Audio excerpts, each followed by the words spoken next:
The posting came through on a Thursday, which I remember because Thursdays at Vel-Kassar were processing days, new intake, new transfers, new misfilings, and the administrative block smelled like hot circuitry and fresh anxiety every time the queue backed up.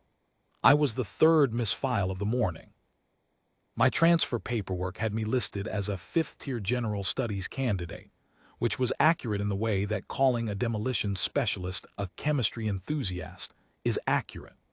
I had been a field medic with the 14th Combined Response, 4 deployments across 2 systems, the last of which ended with me doing triage on a cave floor for 11 hours with a broken rib and no light source. I was at Vel-Kassar because the 14th had been reorganized into something I didn't recognize, and because the academy offered cross-discipline transfers a certification pathway that civilian medicine didn't, and because, if I am being honest, I needed somewhere to be for a while that wasn't a barracks. The intake proctor, a Sulen named Keth-Sall, looked at my file for a very long time. Sulens process information through a secondary pressure-reading organ behind their jaw ridge. You could watch the ridge flex when they were working through something complicated. Keth-Sall's ridge was working hard.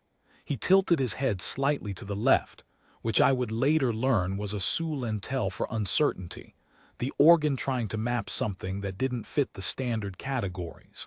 My file, apparently, was that kind of problem. "Your previous classification," he said finally. "Field medicine, 14th combined. This file lists you as general studies." "I know. That is not what you are." "Also correct." He flexed the ridge again and made a notation I couldn't read. "The certification pathway you've applied for requires a practical rotation. The only open practical rotation slot is in infirmary block 7. I had expected that. The infirmary block at Vel-Kassar was the posting nobody wanted. It was technically inside the academy's perimeter but functionally separate, governed not by the standard Vel-Kassar chain of command, but by something called the Keth-Sall Compact, a 94-clause neutrality agreement that the academy had signed with the Interstitial Medical Authority roughly 60 years ago, when a Dren Proctor had tried to arrest a patient mid-surgery, and the resulting incident had been sufficiently embarrassing that everyone agreed never to let it happen again. The infirmary block was neutral ground.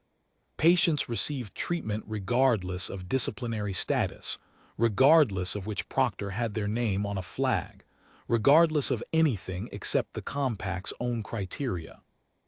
In practice, this meant that certified academy personnel didn't want to work there because the infirmary block reported upward to the medical authority rather than to the academy's own command structure, which made career advancement complicated.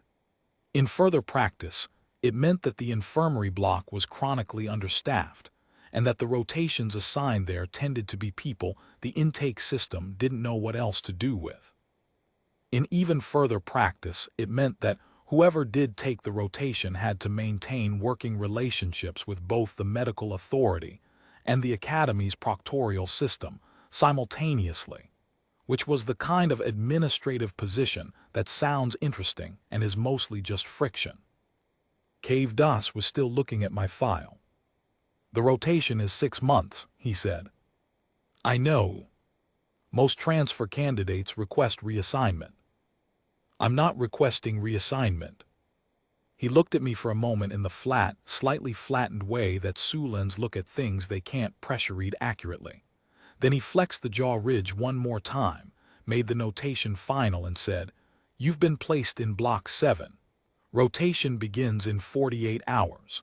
The block's senior medical officer will brief you on local protocols." I thanked him and went to find my quarters.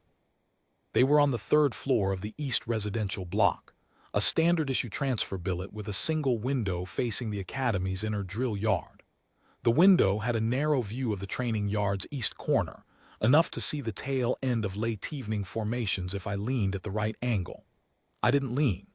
I unpacked my kit, which was modest, field kit habits being hard to break, and then I sat down at the desk with my wrist tablet and opened the Keth-Sall Compact.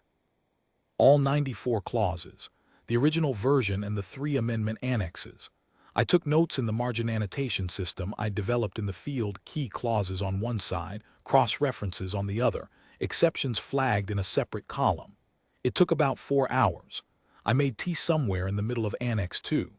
The tea was a standard institutional blend that tasted of processed grain and slightly too hot water, which was fine. I've had worse. I finished the last clause of Annex 3 before midnight. This was not unusual behavior for me. Before my first deployment, I had read every field manual the 14th issued, every standard operating protocol, every annex and exception and amendment. My sergeant at the time had found this mildly strange.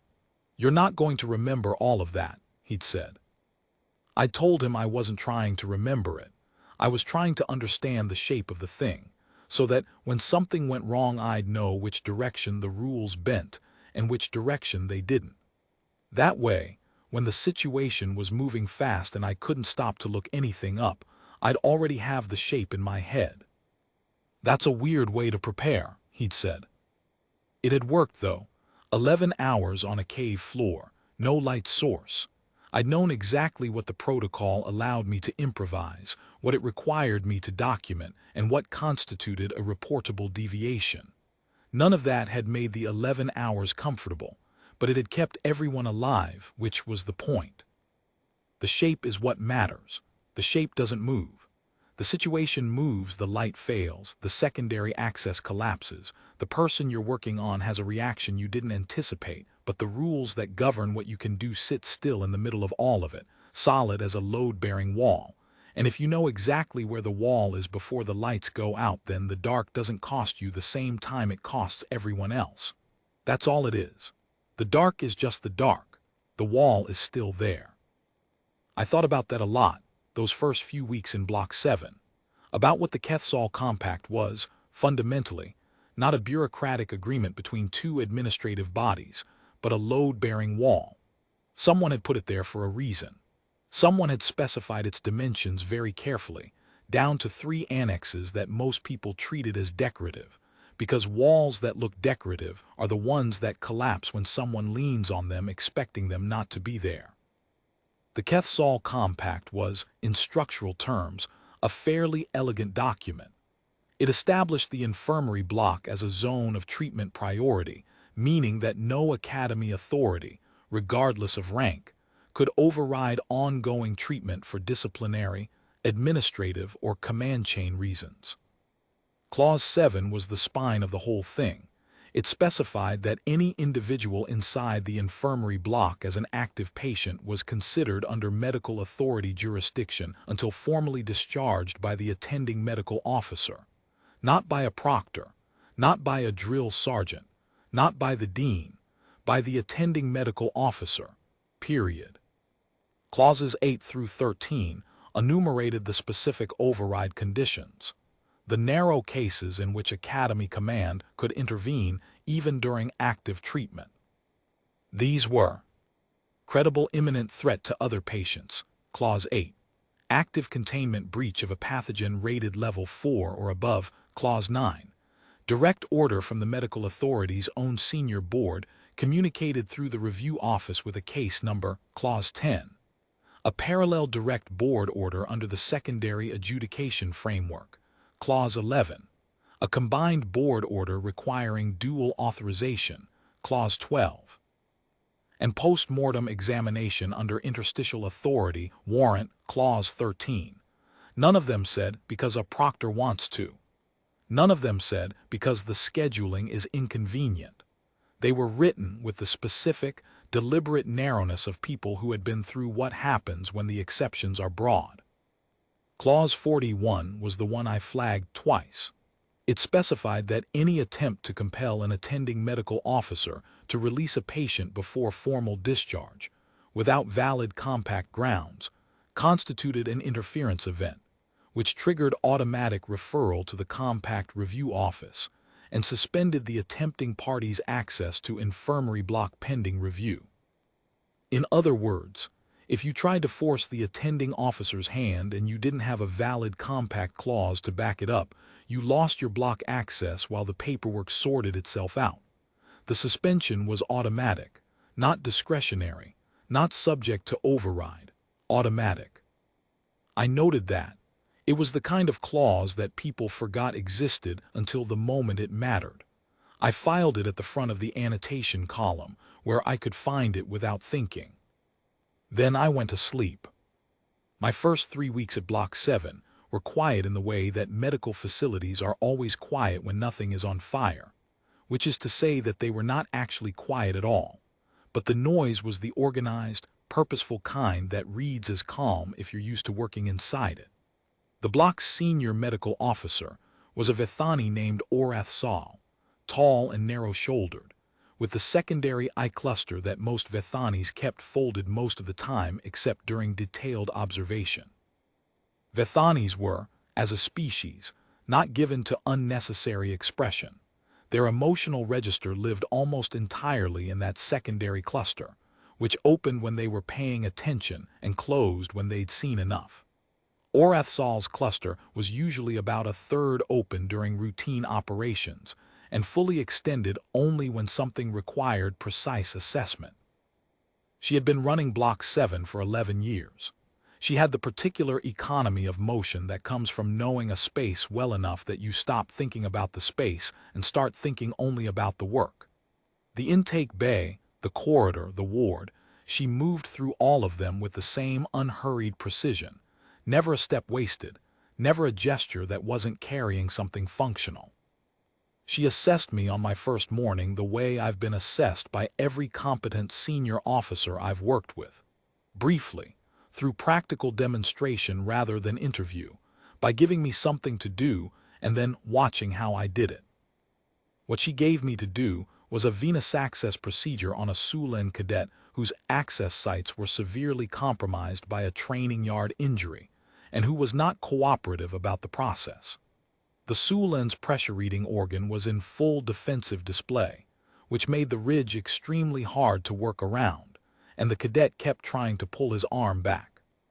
He wasn't doing it aggressively. He was doing it the way injured cadets do it when they're in more pain than they're willing to admit, and their body has decided that the person approaching them with implements is part of the problem. I'd done this before, in more difficult conditions. I got the line on the second attempt using a lateral approach that bypasses the ridge entirely. I held the sight calm with my thumb while the line seated, which is a technique that sounds simple and is in fact something you learn by doing it wrong about 40 times first. The cadet's arm stopped pulling. His ridge settled. He looked at the ceiling with the specific expression of a cadet who has decided the best option is to pretend this isn't happening. Keth-Sall watched this from across the room, without appearing to watch. After the cadet was settled and the line running, she said, "Combined." "Yes. Cave system on Keth-Sall." I looked at her. That was in the report. "I read files," she said, and went back to her own work. We understood each other after that. Not warmly. Keth-Sall was not warm in any way that resembled the usual social signals, but she was precise about what she expected and clear about what she valued, and what she valued was competence without drama. We had that in common. The cadets who came through Block 7 were mostly training injuries, and the occasional stress response case the Academy's psychological support track hadn't caught in time. A few cross-contamination events from the lab and biology blocks. Nothing that required Level 4 containment, which I knew because I had read Clause 9, and knew exactly what Level 4 meant, and exactly which pathogens carried that rating, and exactly which containment protocols applied. Some gastrointestinal issues from cadets who had underestimated the cafeteria's rotating protein sources.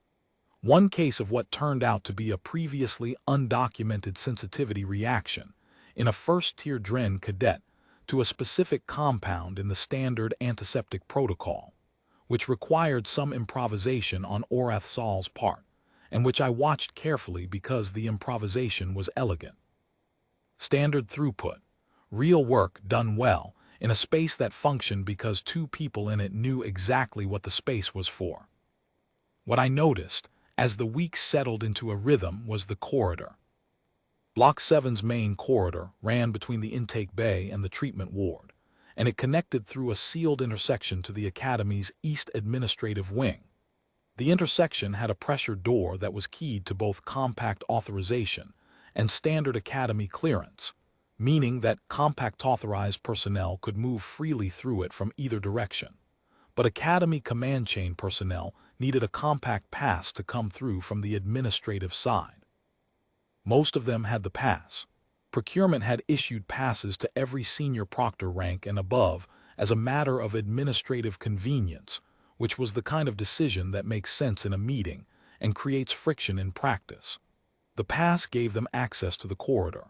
It did not give them any of the compact's authority over what happened inside the block.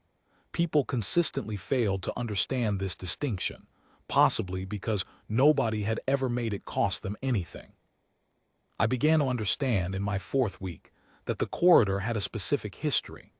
The intersection door opened roughly 4 or 5 times a week on the administrative side. Sometimes it was logistics, supply deliveries, documentation exchanges, the occasional administrative check that Keth-Sall signed off on and sent back.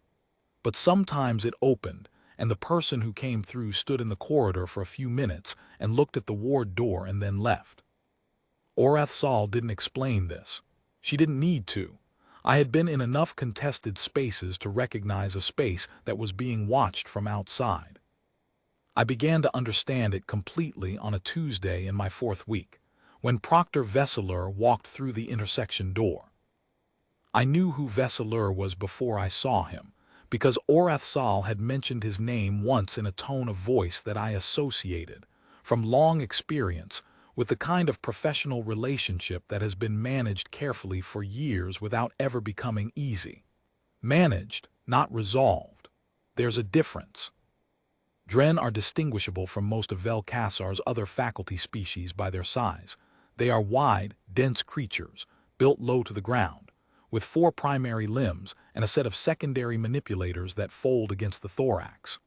Their skin carries chromatophore cells that shift color in response to emotional state, social signaling, and threat display. Vel-Kassar's baseline was a deep, settled navy that I would come to understand meant he was moving through a space he believed to belong to him. Not aggressively. There was no aggression in the Navy. Not exactly. It was more like the default confidence of a person who has never been meaningfully stopped in a particular direction and has stopped thinking of that direction as contested. He walked the corridor the way some people walk every corridor, as if the corridor was glad to have him. There's a body language that comes from never being stopped. It's not arrogance. Arrogance implies awareness of a potential alternative. It's something more automatic than that. A kind of settled expectation that the next room will behave the way the last room behaved and the room before that. The expectation so thoroughly confirmed by experience that it stopped being an expectation and become a simple assumption about the world. Vel-Kassar moved through the corridor with that assumption in every step. The corridor received him. The corridor would continue to receive him. That was the nature of corridors. He stopped at the ward intersection and looked around the intake bay with the specific kind of attention that isn't looking for information, it's looking for compliance. A quick assessment of the room, its contents, its arrangement, and the person in it. Finding that person and finding them negligible. Then he looked at me. Transfer, he said, not a question. Not quite dismissal, more like categorization. Dav Soren, I said. Infirmary Block 7 attending rotation. Where is Keth-Sall? Treatment ward, she's with a patient. The chromatophores did something subtle, a brief edge of amber at his collar line, so faint I might have missed it if I hadn't been watching. I filed it. Amber in the Dren palette. From what I'd been able to learn before the rotation started, typically indicated either impatience or the particular frustration of a plan encountering a preliminary obstacle. I have a matter requiring her immediate attention. I can take a message. I don't require a messenger. He moved toward the ward door. I stepped into the corridor between him and the door. Not aggressively, there was no aggression in it, no posture, no presentation. I just occupied the space. A person in a hallway, slightly closer to one end of it than before. He stopped. The amber edge came back a little wider. "That ward is an active treatment area," I said. "Are you responding to an emergency?" "I am a senior proctor of this academy." "Yes, sir. I'm asking whether you're responding to an emergency. The ward door stays closed during active treatment unless there's an emergency or a compact authorization. Are you citing an emergency or a specific authorization?" He looked at me the way large, hierarchically senior beings look at small obstacles they didn't expect to encounter. It was a very specific look. I'd seen it from drill sergeants, from a Sulan general once, and from a cave structure that turned out to be unstable in a direction I hadn't anticipated. The look said, "This is not a real obstacle, and in a moment I will demonstrate that." "I have command authority over the cadets in this block," he said. "Inside the block, patients are under medical authority jurisdiction. That's Clause 7 of the Keth-Sall Compact. Until they're formally discharged by the attending medical officer, command authority is in abeyance regarding their person and treatment." The Navy darkened slightly. "I'm aware of the compact." "Then you know I can't open that door without either an emergency flag from the attending officer or a valid compact ground from you. Which one are you presenting?" "There is a cadet in that ward who has a pending disciplinary proceeding. I need to confirm his status." "His status is patient. I can tell you that much. It's not confidential under the compact's disclosure provisions. His treatment status, his clinical timeline, and any clinical information beyond that basic fact are Keth-Sall's to share or not share at her discretion. You'd need her to come out, or you'd need to wait for the discharge log. The discharge log updates the Academy's health record portal automatically.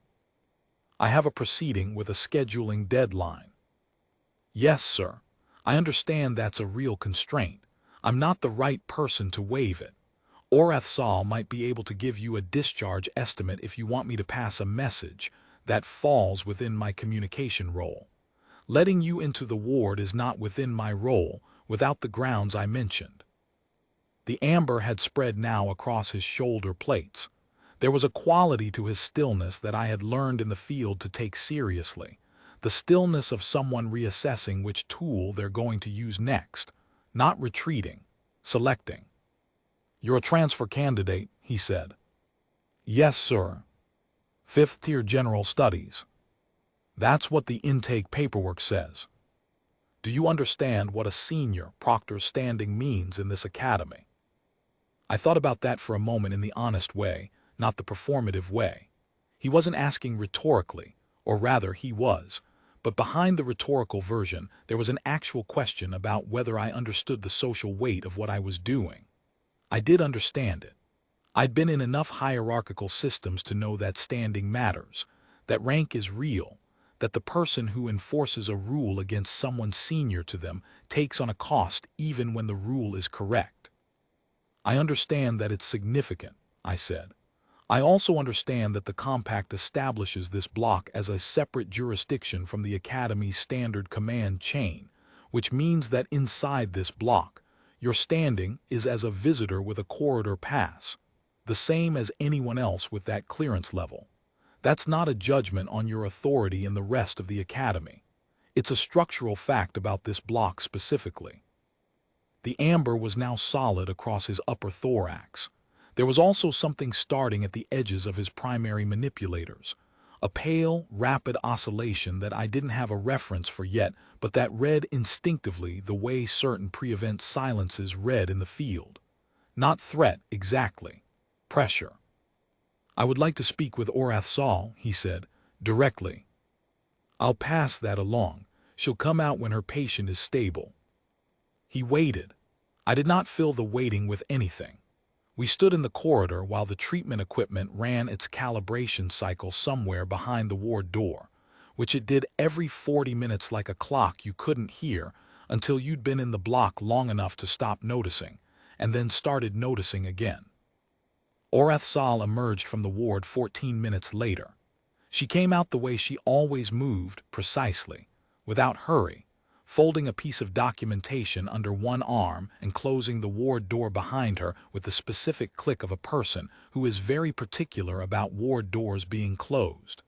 She looked at Vel-Kassar without particular expression and said his name as a greeting. He said her name. Then, "I need Cadet Vel-Kassar released from treatment for disciplinary processing. There is a deadline tied to the academic calendar." Keth-Sall looked at her documentation without looking at the documentation. She already knew what was on it. It was a prop, and a precise one.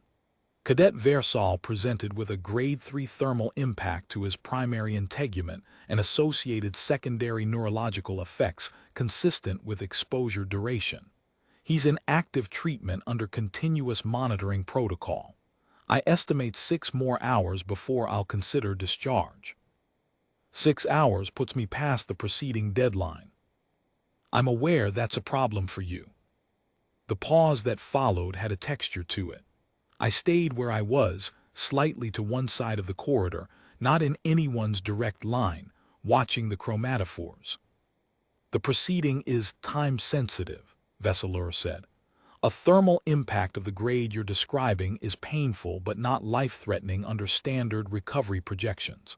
I can have him back to you within 4 hours. Standard recovery projections don't apply to active monitoring protocol. He came in through trauma intake.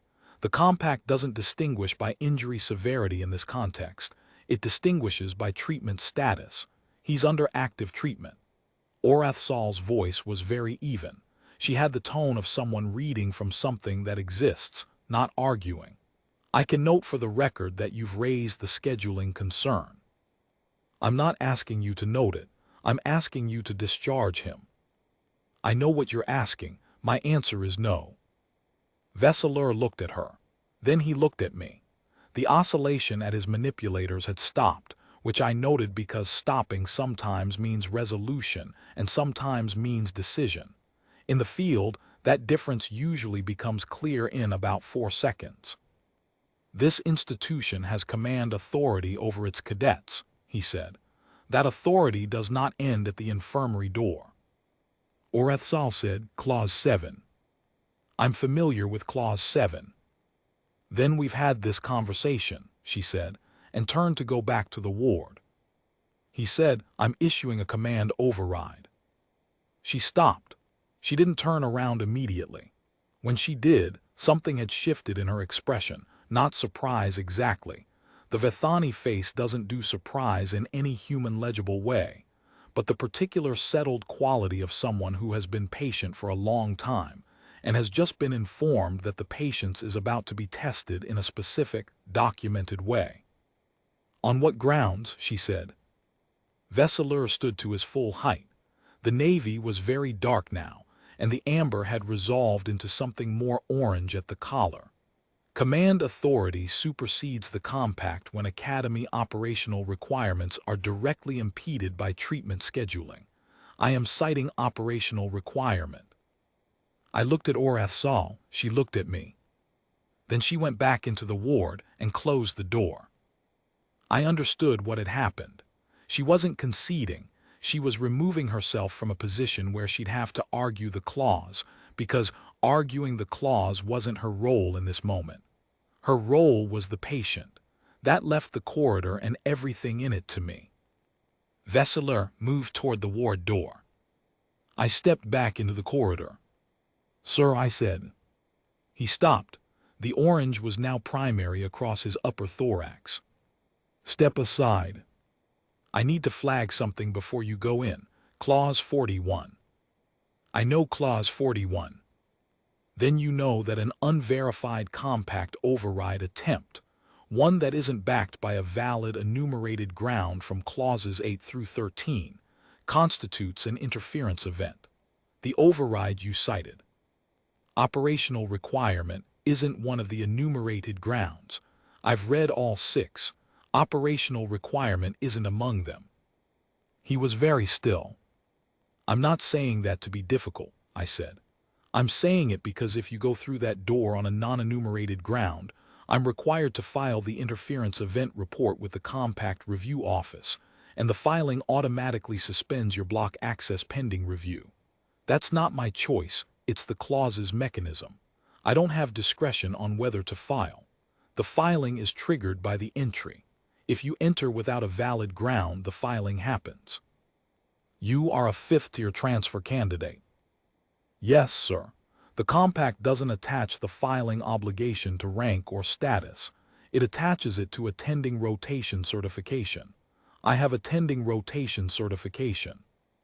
This is an administrative technicality.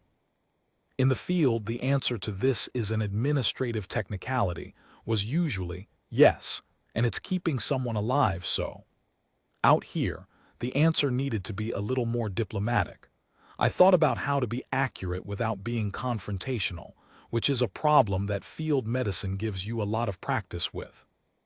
The compact's enumerated grounds for override are in clauses 8 through 13, I said. Imminent threat to other patients. Level 4, pathogen containment breach.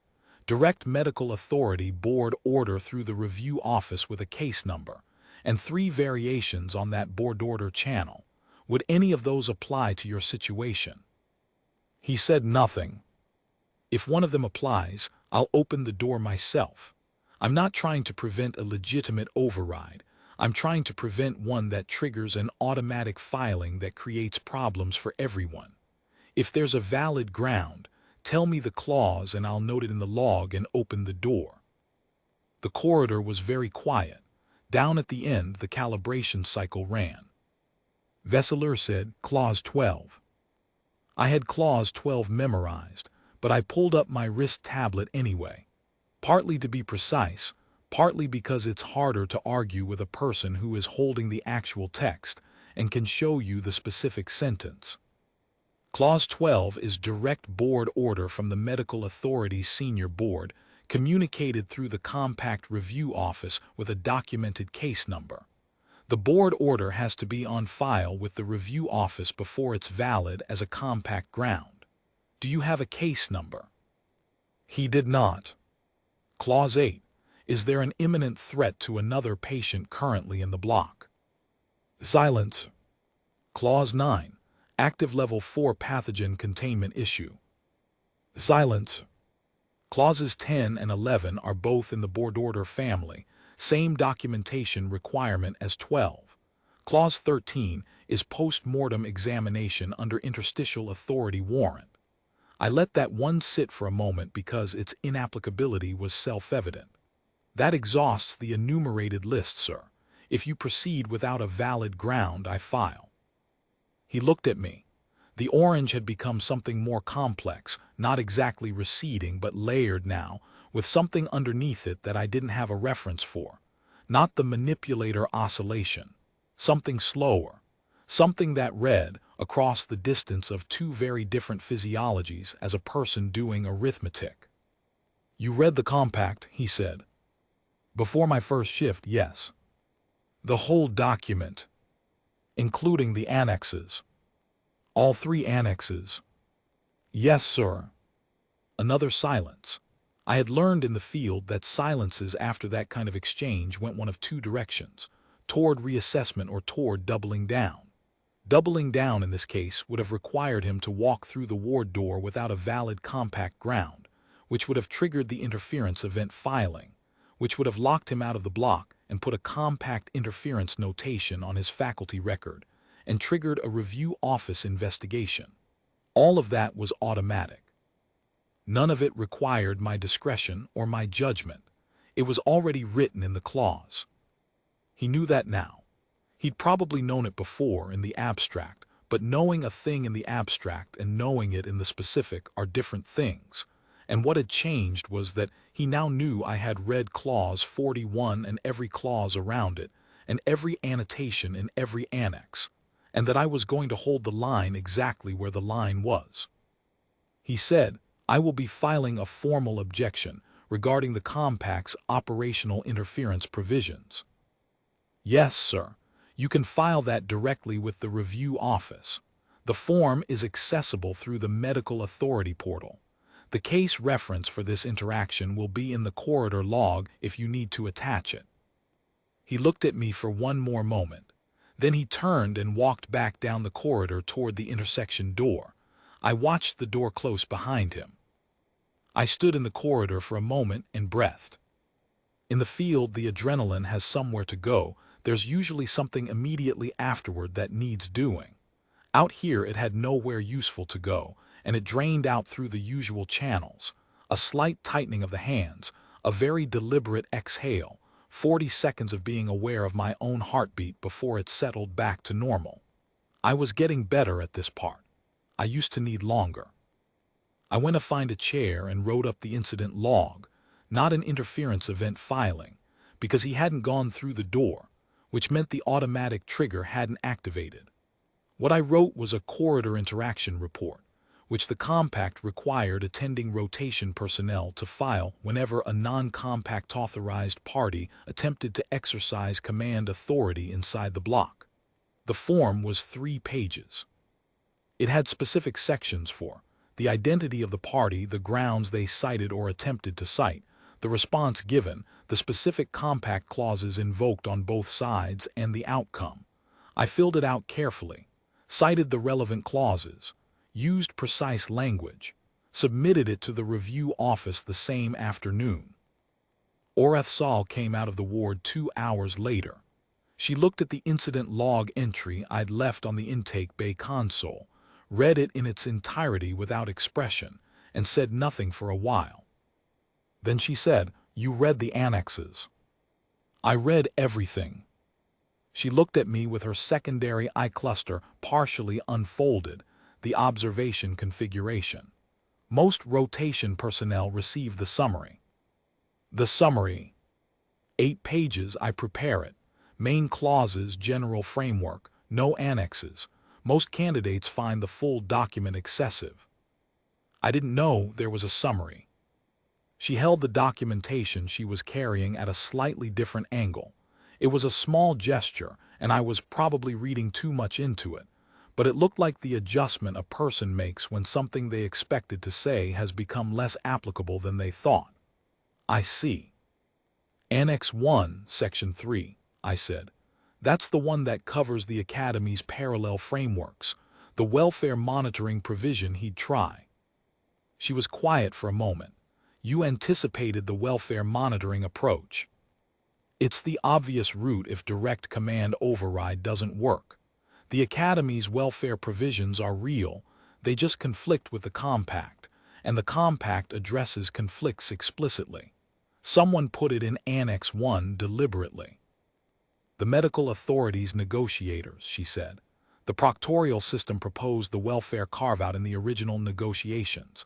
The medical authority rejected it and required explicit precedence language. Annex 1, Section 3 was the resolution." She set the documentation down on the intake bay counter. "Vel-Kassar knows about the welfare channel. He's used it before. With a previous rotation officer, it produced an informal timeline estimate." "That's still Clause 22.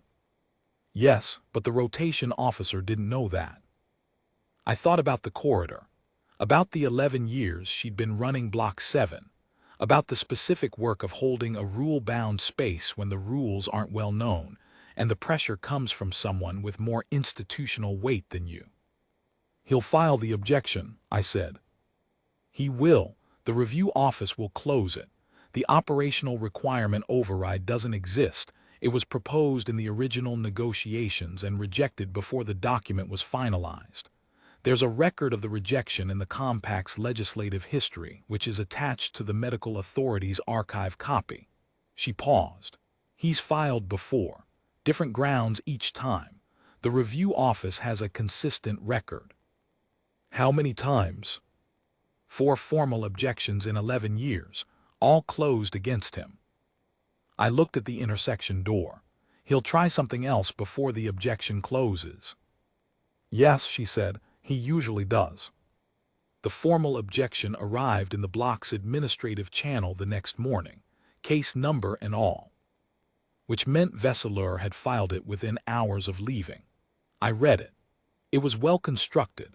It argued that the compact's failure to include an operational requirement override created an unresolvable conflict between the block's medical authority jurisdiction and the Academy's administrative obligations, and that this conflict warranted a formal clarification ruling from the review office.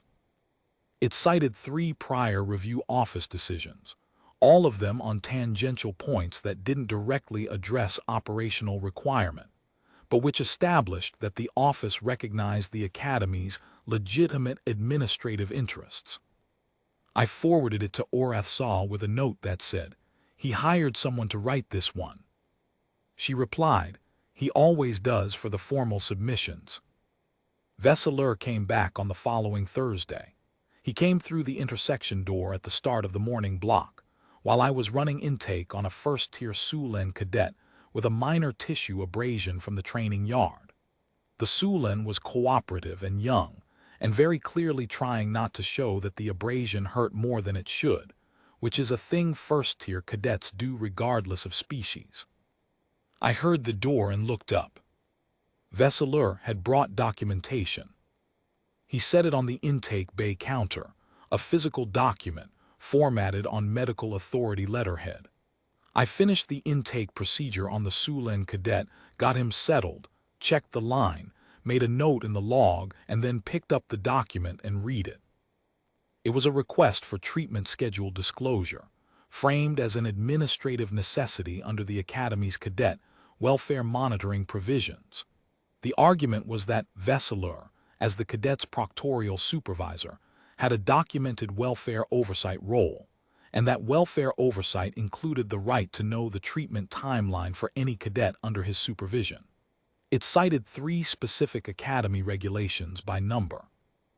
It was formatted correctly, sealed with the proctorial office's administrative stamp, and was, if you didn't know Annex 1, Section 3, genuinely reasonable looking. It was a good approach, considerably better than the first one. He'd done the work. I read it twice, then set it down. "This is framed under Academy regulations," I said, "not the compact. The Academy's welfare provisions supersede operational subagreements where cadet welfare is the primary concern," Vel-Kassar said.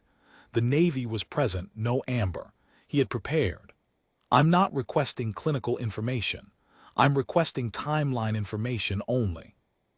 Timeline information is clinical information under Clause 22 of the Compact. Clause 22 defines patient information as any data point from which treatment status can be inferred, including duration and scheduling. A treatment timeline falls within that definition. He was very still. "I can tell you the same thing I told you before," I said. "He's a patient. That's non-confidential. When Keth-Sall discharges him, she'll log it in the Academy's health record system, and your welfare oversight portal will flag it automatically. That's the designed information channel for exactly this situation. The portal doesn't include timeline projections." "No, because timeline projections are clinical information under Clause 22. The channel is discharge notification, not projection." He looked at the document he'd placed on the counter. The Academy's welfare framework is contemporaneous with the compact. Where they conflict, the question of precedence requires case-by-case analysis. Annex 1, Section 3, I said. The compact takes precedence within the defined block perimeter over all parallel Academy frameworks where patient confidentiality or treatment authority is implicated. Section 3 has an enumerated list of covered frameworks. Welfare monitoring is on the list. It was specifically included in the original negotiations. The corridor was very quiet. "Annex 1, he said. "Section 3. It addresses the exact conflict you're raising. The drafters included it because this conflict was anticipated in the original negotiations, and they resolved it explicitly rather than leaving it ambiguous." He looked at me. The Navy was a shade deeper than his baseline. Something in the chromatophore pattern had shifted in a way I was beginning to be able to read. Not anger, not frustration exactly, but the particular register of a person encountering a wall that is exactly as solid as it was the last time they encountered it. "You read Annex 1, he said. "Before my first shift." A pause, and Annex 2, and Annex 3. "Yes, sir." He picked up the document from the counter. He didn't say anything further. He walked back to the intersection door with a measured, unhurried step that I recognized as a person who has decided that this approach is finished without having decided what comes next. The door sealed behind him. I wrote up the intake log, noted the second corridor interaction in the compact record, and sent a brief summary to Keth-Sall. She replied with 3 words, "Annex 1, Section 3. I sent back, "He was well prepared this time." She replied, "Yes, he usually is the second time. The preparation is genuine, he does the work. He simply does not read the full document." I looked at the corridor, at the intersection door, at the document he'd left behind on the counter. She sent one more line, "Watch for a third approach through an intermediary. He uses that when direct engagement has been unproductive twice." The third approach came 9 days later. It wasn't Vel-Kassar. He sent a colleague, a Proctor named Keth-Sall, younger, with a more active chromatophore baseline that shifted rapidly between several registers in the first 30 seconds of conversation, in a way that I read as either genuine social ease or a practice simulation of it.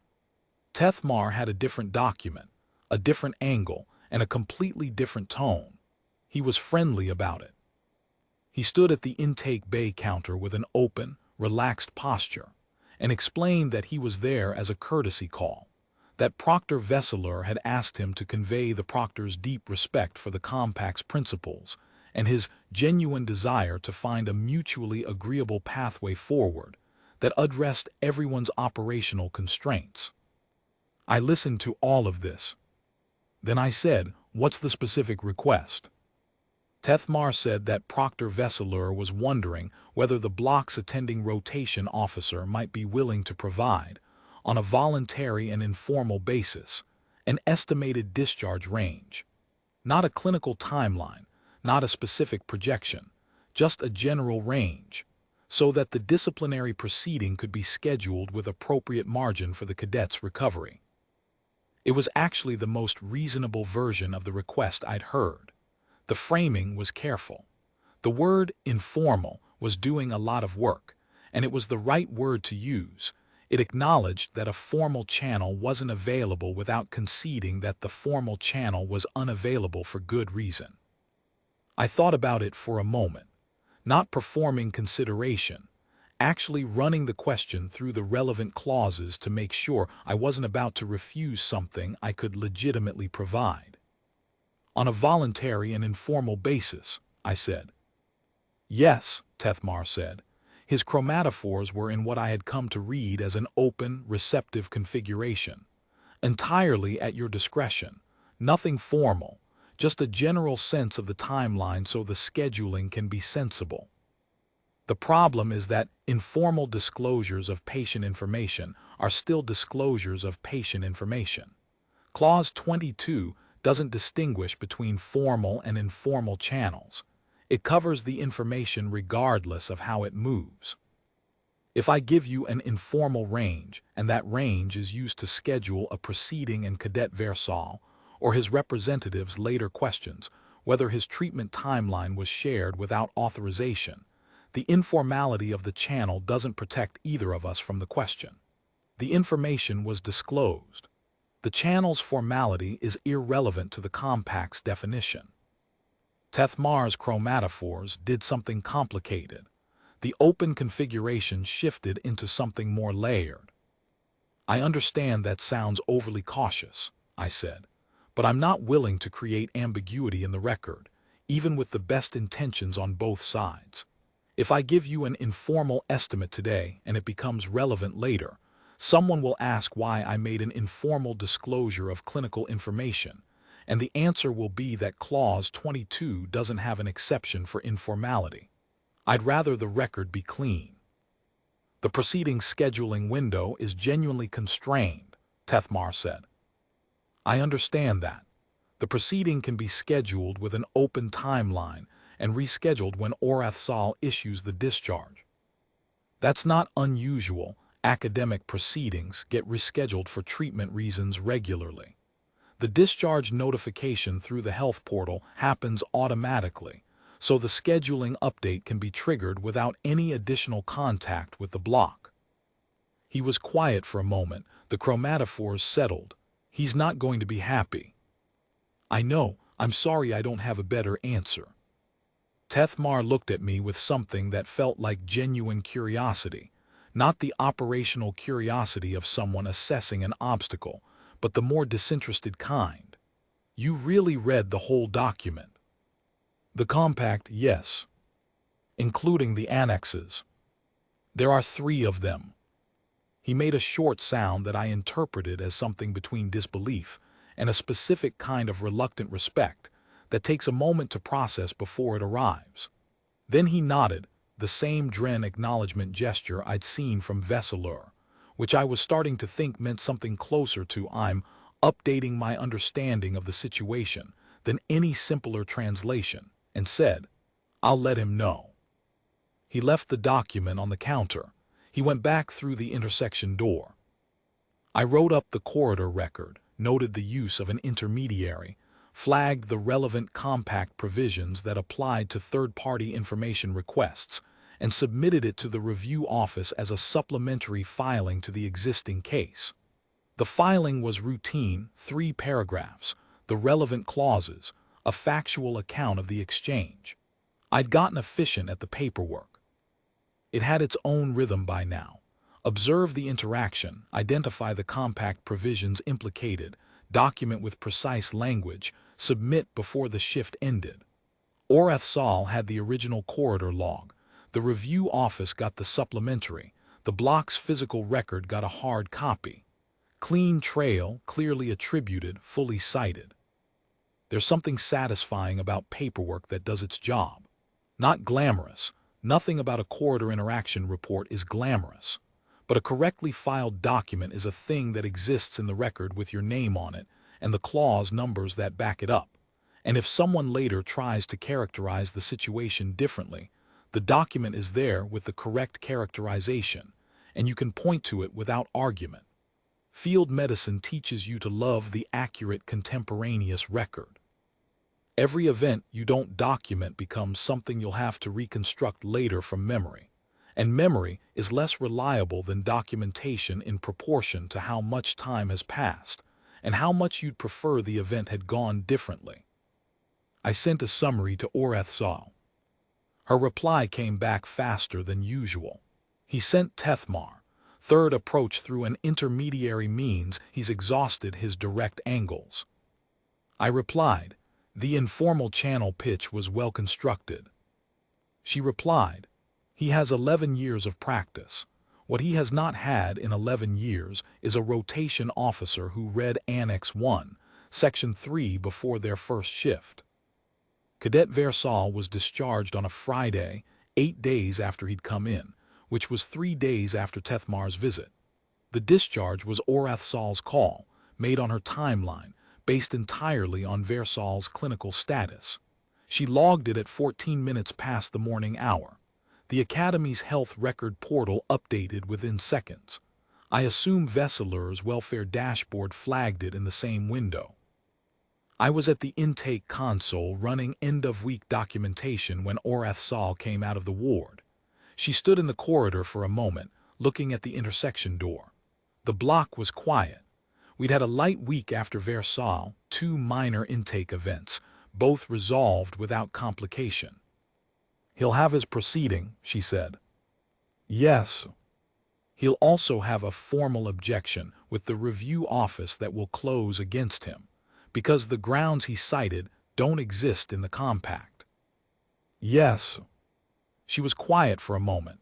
The secondary eye cluster was fully extended, the full observation configuration, both elements unfolded and oriented.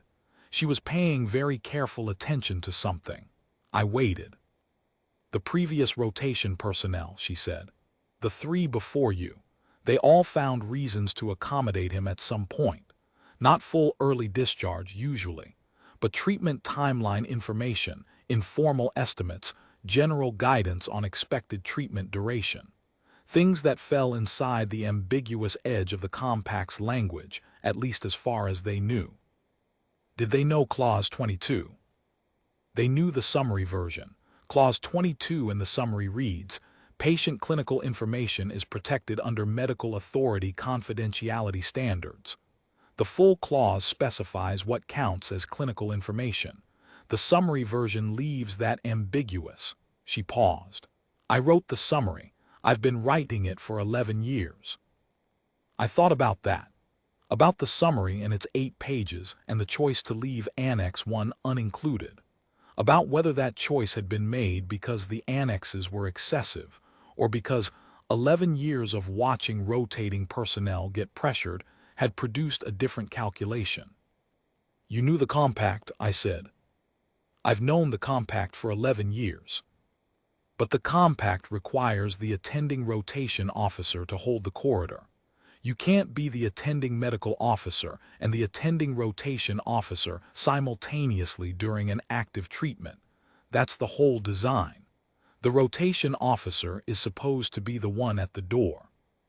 Yes.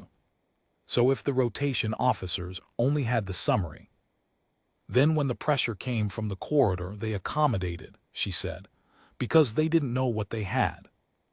I looked at the corridor, at the intersection door, at the ward door behind me. I'll give the next one the full document, she said, before the first shift. I didn't say anything about that. I wasn't sure anything needed saying.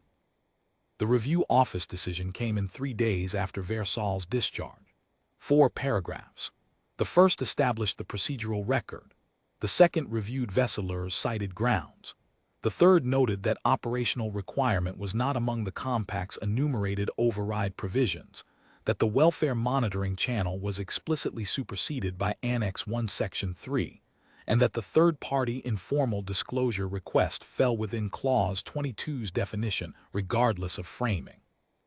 The fourth paragraph closed the objection, noted no interference event had been formally triggered, and flagged the incident log as reference material for any future access disputes involving the same party. I read it twice.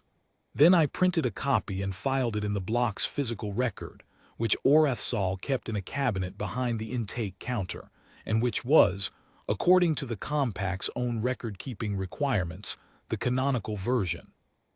Vel-Kassar walked the corridor twice more that month. Not to the intake bay, just the corridor, through the intersection door and back again, moving through the space at a measured pace. Each time I logged his entry and exit. Each time we acknowledged each other with the specific, neutral courtesy of people who have been through something together and have reached a kind of equilibrium about it. Not warmth. Something more functional than that. The last time he walked the corridor that month, he paused at the midpoint and looked at the intake bay for a moment. Annex 1, Section 3, he said. Yes, sir. He stood there for another moment. His chromatophores were at baseline navy, the settled default color of a person who has arrived somewhere and made some internal adjustment about where they are. You came from field medicine, he said. 14th Combined Response. And before your first shift, you read the entire compact. It governs the space I was working in. I wanted to understand the shape of it before the space started testing me. He was quiet for a moment. Somewhere behind me, the calibration cycle ran. The previous rotation personnel, he said, they received a summary. Yes, sir, 8 pages. He stood there with the Navy very settled and steady. The proceeding has been rescheduled for next month. Cadet Vel-Kassar will appear under standard Academy protocol. He paused. The thermal impact he sustained was caused by an unacknowledged flaw in my drill sequence. Specifically, in a rotation exercise I've been using for 3 years without reviewing the safety margins. The proceeding will reflect that finding. I kept my face where it was. Thank you for telling me. He nodded, the Dren acknowledgement gesture, slower and more deliberate this time. Then he went back through the intersection door. I sat in the intake bay for a while after that. The afternoon had gone quiet. The light coming through the narrow window at the end of the corridor had shifted into the particular flat quality that late afternoon carries when the training yards are emptying out. There's a thing that happens in field medicine when a situation resolves cleanly, not just successfully, but correctly, in the way that means the process worked the way it was designed to. You don't always feel it right away. Sometimes you're still working, and the resolution only lands later when everything else has settled. What you feel isn't satisfaction exactly. It's closer to confirmation, the knowledge that the system held. The Keth-Sall Compact was designed to protect patients in treatment from being extracted for reasons that had nothing to do with their medical condition. It had been designed carefully, over several rounds of negotiation, by people who had seen what happens when that protection isn't in place. They had put the spine in Clause 7. They had put the teeth in Clause 41. They had put the framework for every edge case in 3 annexes that most people didn't read. They had done the work. The document was sound. What the document needed was someone who had read it. In the 14th Combined, reading the manual wasn't admirable or unusual. It was table stakes. You learned the shape of the space before the space started testing you, because the space would test you, and the rules were the only thing that stayed fixed when everything else was moving. The manual existed for the moments when the situation was moving too fast for reflection, when you needed to know which direction the rules bent and which direction they absolutely did not. A cave floor, 11 hours, no light source, everyone out. You read the manual. You understand the shape. Then when the pressure comes, you hold the line exactly where the line is, not where it's comfortable, not where it's convenient, but where the document says it is. That was all. Keth-Sall came out of the ward at the end of the afternoon and found me still at the intake console, finishing the day's log. She set a cup of the institutional tea on the counter beside me. I looked at it. "You've been here 3 hours," she said, "past rotation end." I wanted to finish the week's documentation cleanly. She made the acknowledgement approval sound that I had come to understand as her closest approach to warmth.